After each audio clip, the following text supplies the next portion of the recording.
Florentino Pérez a-t-il raison dans sa stratégie de développement du Real Madrid? Florentino Pérez est-il encore l'homme de la situation? Est-il encore légitime en tant que président du Real Madrid? Pourquoi parfois fait-il le Picsou Pérez avec des joueurs qui des fois pourraient apporter une véritable plus-value à l'effectif? Pourquoi se jette-t-il sur des stratégies ou des joueurs qui n'en valent pas la peine et en tout cas avec des profits qui nous intéressent pas de base? Pourquoi aujourd'hui a-t-il une stratégie différente de ce qu'on peut le penser? Et c'est justement ce genre de questions, les amis, auxquelles on va répondre dans cette vidéo. Au-delà de ce que je peux lire sur les réseaux, comme quoi il se met à quatre pattes devant Mbappé et qu'il veut vendre Vinicius en étant ingrat envers lui, beaucoup de choses et d'éléments auxquels on n'a pas forcément de réponse, mais auxquels je vais apporter des réflexions qui peuvent en tout cas apporter du débat avec vous dans les commentaires pour qu'on puisse comprendre si Pérez est encore l'homme de la situation, l'homme d'affaires passionné évidemment par le Real Madrid, qui peut continuer à nous aider à atteindre ou simplement rester au sommet du football mondial. Et évidemment, je te laisse t'abonner si t'es fan du Real Madrid ou simplement de mes vidéos en tant que fan de football. Déjà les amis, il y a un truc que vous oubliez tous quand on parle de Florentino Pérez et globalement du football en général, c'est qu'on parle de business. Le football, au-delà de la passion, de faire plaisir aux fans, de représenter des valeurs, de bien sûr aller chercher la gagne, c'est avant tout faire tourner une entreprise. Dans un monde où tu as les clubs de première ligue qui sont de plus en plus riches, où tu as des clubs états comme le PSG, comme City, avec des clubs au-delà de tout ça, qui peuvent acheter qui ils veulent, avec des limites salariales démolies en fond en comble, qui peuvent exercer une attraction sur les joueurs qui peuvent même te faire peur au point de les perdre à chaque fois, c'est compliqué. L'Arabie Saoudite qui pareil fait les yeux doux à tous les joueurs d'Europe les plus importants, et bien évidemment aussi qu'il faut lutter contre ça et les demandes ensuite exigeantes des joueurs qui demandent des sommes absolument folles pour prolonger parce qu'ailleurs on leur a proposé le double ou le triple de ce qu'ils gagnent chez toi, tu vois. Aujourd'hui, le Real doit faire en sorte de lutter contre ces différentes structures, ces différentes conjonctures économiques qui ont bousculé finalement toutes les échelles depuis le Covid, après quand même une période entre guillemets de récession et une période où le Real Madrid en est quand même ressorti plus que grandi.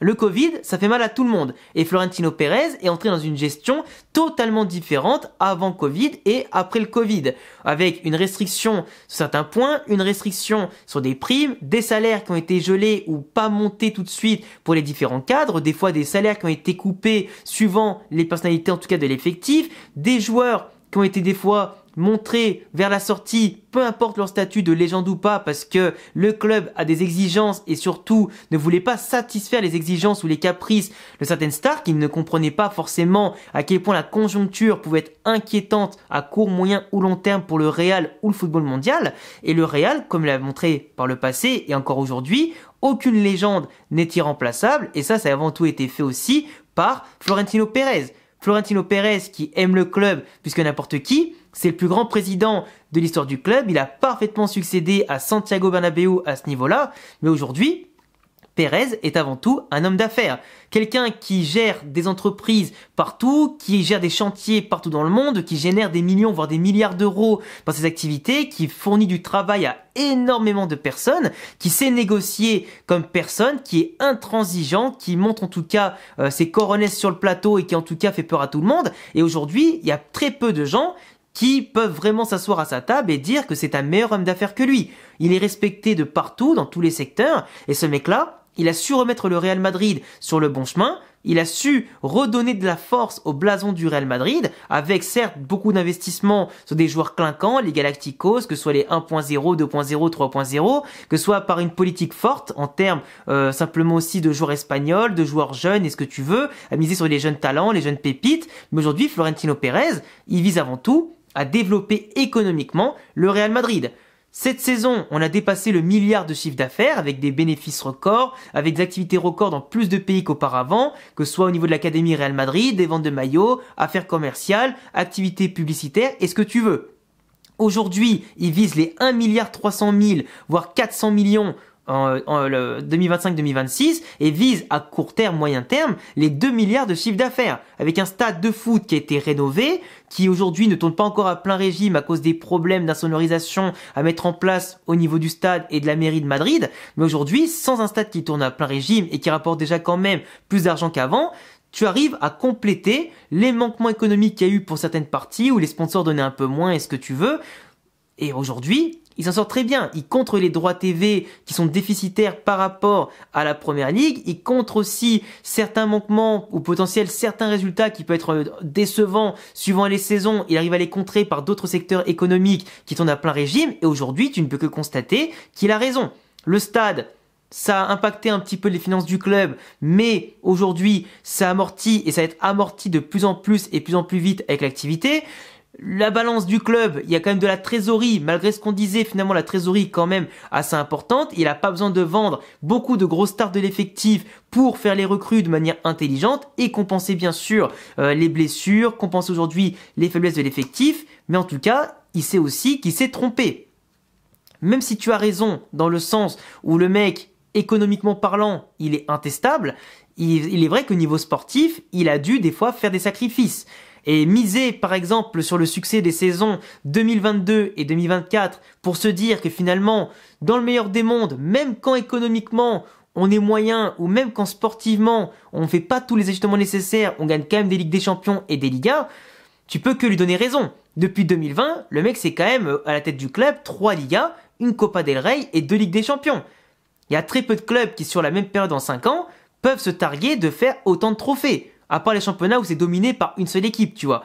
Mais aujourd'hui, il montre à quel point le Real, avec des joueurs qui ont surperformé sur une période, même si une année sur deux, comme 2023 et 2025, c'était un peu catastrophique, il a montré quand même qu'avec une poigne de fer, avec des restrictions, il a su faire briller l'équipe. Le problème de Pérez, c'est qu'en fait, c'est quelqu'un qui a beaucoup d'ego, qui n'a pas envie de mettre un frein à ses propres objectifs, qui n'a pas envie spécialement de tout donner à des entraîneurs, qui sait que potentiellement ils vont pas rester ultra longtemps, et il sait aujourd'hui, au-delà de ce que représente le Real Madrid, celui qui a le dernier mot, c'est lui, en tout temps.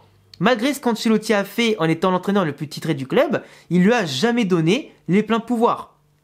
Jamais. Même ses caprices, où il demandait, ses caprices, quand Benzema s'en va, c'est logique de demander un neuf. Il lui a pas donné parce qu'il savait que Mbappé viendrait tôt ou tard. Il a eu ce caprice Pérez de ramener Kylian Mbappé au lieu de ramener un Harry Kane, de ramener un Isaac ou un Haaland, tu vois, qui était peut-être plus complémentaire avec ce que nous on avait déjà, avec Vinicius, Rodrigo, Brahim et toute la clique. Mbappé, il est arrivé, mais il a pas renforcé la défense. Défense quand même décimée par les blessures de Carvajal, Alaba, Militao. Mais on s'est dit on allait faire tout ça parce que Raúl Asensio est monté en équipe première, qu'il a bien fait le taf et que de l'autre côté, t'avais Rudiger qui sur un genou se ferait opérer qu'à la fin de la saison et pour l'instant ça tient, que Tchouaméni peut jouer en défense centrale et on s'est dit que ça va passer dans le meilleur des mondes. Résultat, spoiler, ce n'est pas passé du tout. Et aujourd'hui, Pérez sait qu'il s'est trompé, tu vois. Et même s'il sait que sur certains points il a été égoïste, il le fait avant tout pour le bien de l'équipe. Même si au début, comme je l'ai dit, il y a des stratégies d'achat de joueurs que je comprends pas. T'achètes par exemple des Hendrick qui sont pas forcément mauvais, mais c'était pas un joueur dont tu avais besoin et pas au prix auquel on l'a acheté. Où là on a plus subi un effet FOMO parce que le gamin explosait au Brésil, qu'il était impressionnant avec Palmeiras à seulement 16-17 ans déjà, et que si on le prenait pas maintenant, d'autres équipes allaient le prendre et peut-être qu'on allait le regretter. Et ça c'est un peu la phobie aussi de Pérez d'avoir raté Neymar à l'époque et qu'aujourd'hui tous les Brésiliens ils veulent les ratisser un maximum comme il l'a fait pour Régnier, pour Rodrigo, pour Vinicius et d'autres. Et ça c'est aussi, tu vois, aussi un problème de Pérez. Mais de l'autre côté, Pérez, c'est aujourd'hui que tu as d'autres politiques à faire. Il voit Raúl Asensio exploser, il voit Gonzalo Garcia qui a montré de belles choses au mondial des clubs, il se dit finalement, le Castilla, il y a peut-être quand même des choses à faire. Au-delà de les vendre, les prêter avec option d'achat et se faire un maximum d'argent dessus pour justement financer les activités de l'équipe première, avec des joueurs qui dans tous les cas auraient pas forcément leur place tout de suite en équipe première, qu'on pourra racheter plus tard s'ils explosent, comme certains l'ont fait, comme Carvajal à l'époque, etc. Tu vois, aujourd'hui Pérez, il est prêt à faire machine arrière. Les pleins pouvoirs qu'il n'a pas donnés à Ancelotti, il les donne à Xabi Alonso. La place pour les jeunes, aujourd'hui, il leur donne plus d'importance parce qu'il fait monter Arbeloa, qui est très proche de Xabi Alonso au Castilla, tout comme il n'a pas donné les pleins pouvoirs à Raúl au Castilla. À Raúl, il lui a offert très peu de joueurs, là où Arbeloa, il lui a déjà fait quelques recrues, et il fait en sorte d'améliorer l'effectif, pour éventuellement monter en deuxième division. Pérez, il est pas très fan de Raúl, parce qu'il sait que Raúl, au club, il a plus d'importance que lui au niveau des socios. Et aujourd'hui, Pérez, en ayant enlevé Raúl de l'organigramme du club avec Arbeloa et Alonso qui sont quand même très complémentaires ensemble et qui s'entendent bien, il sait que à court, moyen, long terme, tu auras les jeunes du Castilla qui auront de plus en plus de place avec le discours, en tout cas de ces deux anciens joueurs très proches des jeunes, qui pourront faire la passerelle avec l'équipe première plus simplement qu'avant. À voir, tu vois. En plus, t'as le jeune Joan Martinez par exemple qui est pressenti, Diego Aguado, t'en as plein des comme ça. Mais ce que je veux dire, c'est que Pérez commence petit à petit à changer son fusil d'épaule. Évidemment, il a toujours en tête le fait de gagner, parce qu'il vaut mieux, comme il le dit, ou du moins comme n'importe qui le dirait, gagner en jouant mal que perdre en jouant bien. Mais aujourd'hui, avoir le beau jeu, l'ambition de mettre un entraîneur espagnol comme Alonso, qui va peut-être vaincre la malédiction, on l'espère, pour faire rebriller, tout comme Del Bosque à l'époque, au début des années 2000, un entraîneur espagnol qui fait du beau jeu, qui rapporte des titres, qui gère bien un vestiaire, qui fait exploser les jeunes, qui comprend bien les stars, qui les fait développer, et ce que tu veux. Mais Pérez, aujourd'hui, en donnant les pleins pouvoirs à Alonso, qui va appliquer la méritocratie, se débarrasser de qui il veut s'ils font pas les efforts, et ben c'est avant tout ça qu'on aurait dû faire avant. Et Pérez, au-delà d'être un homme d'affaires, un businessman qui a des choix un peu douteux, et ben force est de constater que il arrive quand même à mettre de l'eau dans son vin, comme on peut dire. Même si c'est un peu tard sur certains points, là, à Alonso, il veut pas reconnaître les mêmes erreurs qu'il a fait avec Ancelotti, en lui donnant pas de défenseur, pas l'attaquant qu'il avait besoin, pas le joueur dont il avait besoin, même si pour l'instant, au niveau du milieu de terrain créatif, on n'y est pas.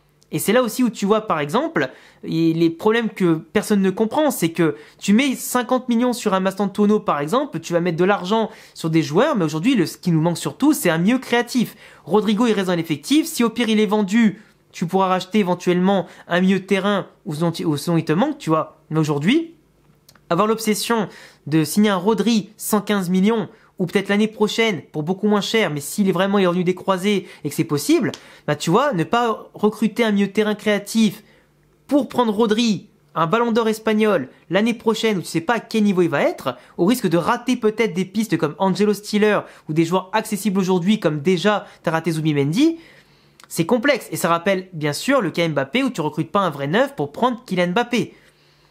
Et c'est ça le problème. C'est ça le problème. Après, heureusement, il écoute Alonso quand il lui dit qu'il a besoin de défenseur central, qu'il a besoin de ci, qu'il a besoin de ça. Mais aujourd'hui, Pérez, mine de rien, pense à l'avenir de l'équipe, pense à l'avenir aussi des jeunes, pense à l'avenir économique, et sait que là, les mercatos, on peut le faire, on peut les assumer, parce que les années précédentes, on était l'un des clubs qui dépensait le moins, qui vendait le plus surtout des jeunes ou des joueurs indésirables, qu'on a su calmer les salaires, etc. Et en parlant de salaire, Mbappé touche je ne sais plus combien de millions, 25, 30, je sais plus quoi, mais en plus il a les primes à la signature qui sont échelonnées sur quasiment tous les mois, ce qui va gonfler bien sûr le salaire comparé à Vinicius qui lui a un salaire un peu plus bas mais qui n'a pas la prime à la signature donc qui est pas au même niveau. Vinicius demande beaucoup plus pour prolonger parce qu'il y a l'Arabie Saoudite qui lui fait des ponts d'or, éventuellement la Première Ligue qui peut lui donner et en plus en 2027 il finit son contrat. Donc là les prolongations sont gelées avec Vinicius. On dit que Pérez, il s'est mis à genoux devant Mbappé. Parce qu'il lui a primé la signature, parce qu'il l'a attendu, maintenant il vient lui donner le numéro 10, parce qu'il le laisse tirer les pénaltys, les coups francs, etc. Alors, les pénaltys, Mbappé, c'est celui qui les transforme le mieux en général, malgré ses ratés contre Liverpool ou Bilbao, c'est un de ceux qui les transforme le mieux au monde depuis qu'il est pro. Donc à ce niveau-là, c'est quand même plus rassurant un Mbappé qui tire un péno qu'un Vinicius. Ça, je pense qu'on est quand même d'accord. Les coups francs, évidemment, que ça me fait gratter des boutons quand je vois Mbappé tirer les coups francs ou des corners. Quand t'as Alexander-Arnold, Arda Güler, maintenant que t'as plein de joueurs comme ça qui peuvent tirer dans l'effectif, évidemment que c'est chiant. Mais bon, il en a marqué un ou deux. Maintenant, il s'enflamme, donc à voir. Mais ce que je veux dire, c'est que Vinicius, c'est pas être ingrat de lui dire que cette année, tu n'as pas été bon. Donc tu peux pas légitimement, après t'être écroulé après le ballon d'or perdu malgré les polémiques, demander une augmentation de salaire. C'est même indécent de demander une augmentation de salaire quand tu n'as pas été bon toute l'année. Il a été correct, mais il n'a pas été exceptionnel. Il n'a pas été au niveau attendu en tant que leader, dans l'attitude, sur le terrain, etc.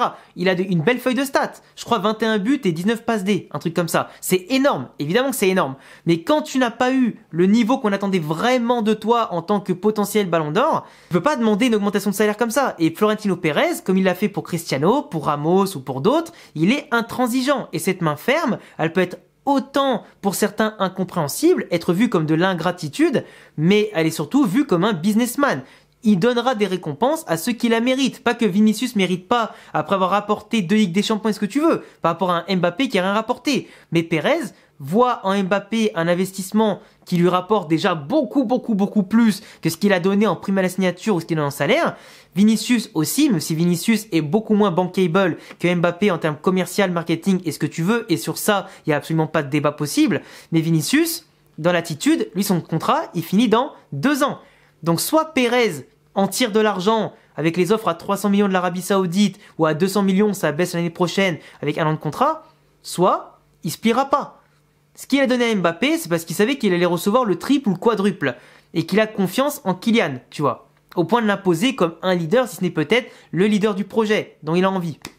Et évidemment que ça peut faire de la peine à ceux qui sont déjà en place, qui ont déjà aidé à gagner des choses, évidemment. Il y en a qui vont accepter ça, d'autres qui vont pas l'accepter. Mais ça, encore une fois, ça ne regarde que Florentino Pérez, qui gère les choses de sa façon, qui a toujours été intransigeant, qui a eu la main ferme avec autant les stars que les anciens et ce que tu veux, a donné 1 année de contrat au lieu de 2 ou 3 que les joueurs demandaient, a donné tant de salaire alors que les mecs demandaient tant ou quoi.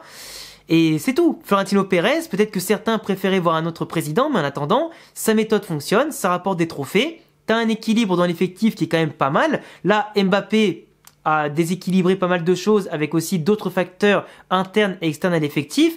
Mais là, on voit quand même que des erreurs sont gommées, que tu as quand même des choses qui ont été apprises, des leçons qui ont été retenues. Pas encore tout a été fait parfaitement, mais on y vient petit à petit, tu vois. Et aujourd'hui, Pérez, à mon sens, est toujours légitime. C'est quand même le président qui t'a rapporté le plus de trophées, qui aujourd'hui assure aussi pour le basket pas mal de choses, qui maintenant comprend que le Castilla peut apporter des très bons joueurs, avec en tout cas les bonnes méthodes, les bons discours et la bonne façon de les gérer, au-delà de la machine à cash que ça représente. Et aujourd'hui, Pérez peut vraiment aider le Real à retrouver les sommets de manière constante, et surtout que cette machine à cash, au-delà du stade et de l'équipe, crée un univers autour du Real Madrid qui est plus qu'exceptionnel. Le plus grand club du monde et de l'histoire du football, a un environnement aussi développé grâce à Florentino Pérez. Si ça avait été un autre président, qui voyait être moins grand, qui avait peut-être moins de contacts et moins de façons de faire avancer les choses, peut-être qu'on n'en serait pas là, les gars. Peut-être qu'on n'en serait pas là, et sûrement qu'on n'en serait pas là.